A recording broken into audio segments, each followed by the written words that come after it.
Alam mo, maraming content creators ang laging sinasabi, hindi ko mahanap ang niche ko. Hindi ko alam kung anong content ang gagawin ko. Siguro kaya hindi ako nag-grow, mali ang niche ko. But let me be real with you. Hindi niche ang problema.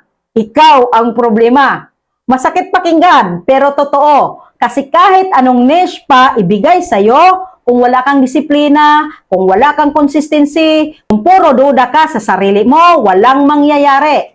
Let's break it down. Una, inconsistency. Ngayon ganado ka, bukas wala ka na. Ngayon nag-post ka, tapos mawawala ka ng isang linggo. Tapos magtataka ka, bakit walang growth?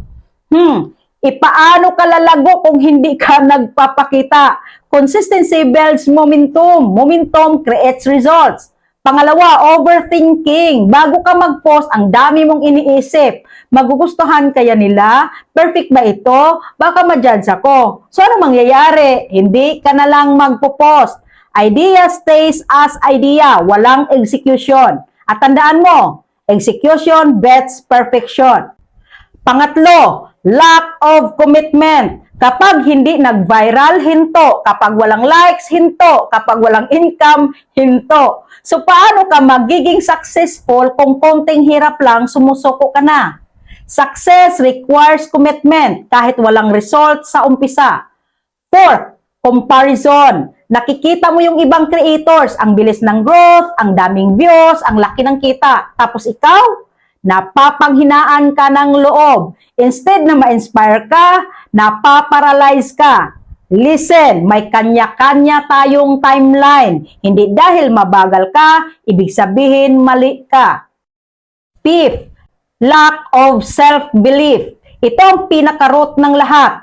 Kasi kahit may magandang niche ka, kung hindi ka naniniwala sa sarili mo, hindi ka rin magtatagal. You will quit, you will doubt, you will stop. So ano ang solusyon? Hindi bagong niche, hindi bagong strategy agad. Ikaw, ayusin mo ang sarili mo.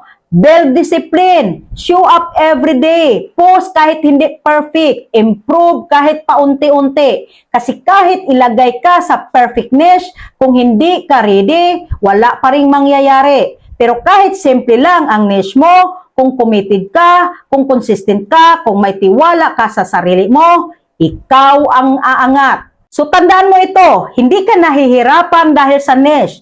Nahihirapan ka dahil hindi ka pa nagiging taong kailangan para mag-succeed. And that's okay because you can change that. Starting today, so stop blaming the niche and start working on you. Because once you fix yourself, everything else will follow. Agree ka ba? Paki-comment mo and see you in the comment section.